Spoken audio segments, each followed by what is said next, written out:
లోకమంతా కూడా నిజంగా తలదించుకునే విధంగా మహిళలను కించపరుస్తూ మాట్లాడిన మాటలను చూస్తుంటే నిజంగా చేటనిపిస్తుంది.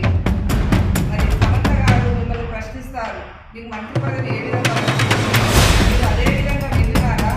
అందుకే మీకు మంత్రి పదవి వచ్చిందని మిమ్మల్ని ప్రశ్నిస్తే మరి మీరు తల ఎక్కడ పెట్టుకుంటారని చెప్పేసి రాష్ట్ర దేవాదాయ శాఖ మంత్రివర్యులు కొండా సురేఖ గారు నిన్న చేసిన వాక్యాలపై నిజంగా యావత్తు మహిళా లోకమంతా కూడా నిజంగా తలదించుకునే విధంగా వాడిన మాటలపై మేమందరము కూడా తీవ్రంగా ఖండిస్తున్నాము.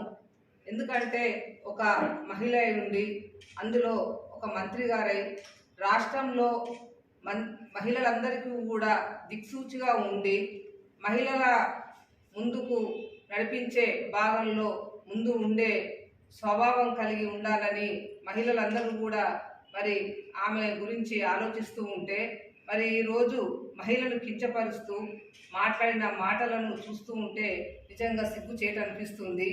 మరి కొండా సురేఖ గారు మిమ్మల్ని సోషల్ మీడియాలో చూపించినప్పుడు మీరెంతో మనోవేదన చెందుతున్నారని చెప్పేసి ట్వీట్ చేసి ఎంతో బాధపడుతున్నప్పుడు మరి సాటి మహిళ కూడా అదే విధంగా బాధపడుతున్నారు అనే విషయాన్ని మీకు గుర్తు రాలేదా అని చెప్పేసి మేము ఈ సందర్భంగా గుర్తు చేస్తున్నాము.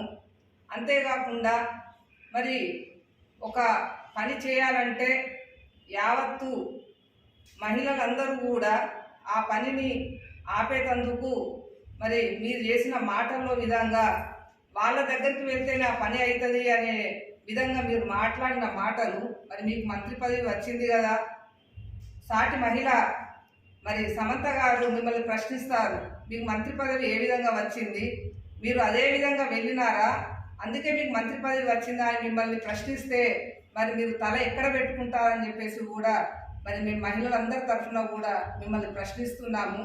మరి మీ మాటలను వెనక్కి తీసుకోవాలి. ఎందుకనంటే మహిళలు ఎక్కడైతే ఉంటారో దేవతలు అక్కడ ఉంటారు, మహిళలను ఎక్కడైతే పూజిస్తారో దేవతలను పూజించినాడు అనే నానుడి మన భారతదేశ చరిత్రలోనే ఉంది. దానికి అనుగుణంగా మన మహిళలందరము నడుచుకోవాలని చెప్పేసి మన పెద్దవాళ్ళు మనకు చెప్తూ ఉన్నారు. అది కాకుండా మిమ్మల్ని శాసనసభలో కూర్చుండబెట్టి శాసనసభలో మరి మహిళల చట్టాలపై మాట్లాడే హక్కులు మీకు కల్పించినందుకు బాబాసాహెబ్ అంబేద్కర్ మిమ్మల్ని ప్రశ్నించడానికి మిమ్మల్ని మరి శాసనసభకు పంపించినప్పుడు ఇటువంటి వాక్యాలు మాట్లాడడం మరి మీకు మతి భ్రమించిందా అనేసి కూడా మరి మిమ్మల్ని ప్రశ్నిస్తున్నాము. కాబట్టి మహిళలందరూ కూడా మరి ఆమె అందరికీ బహిరంగంగా క్షమాపణలు మాకు చెప్పాలి. సమంత గారికి ప్రత్యేకంగా కూడా మీరు క్షమాపణలు చెప్పాలి.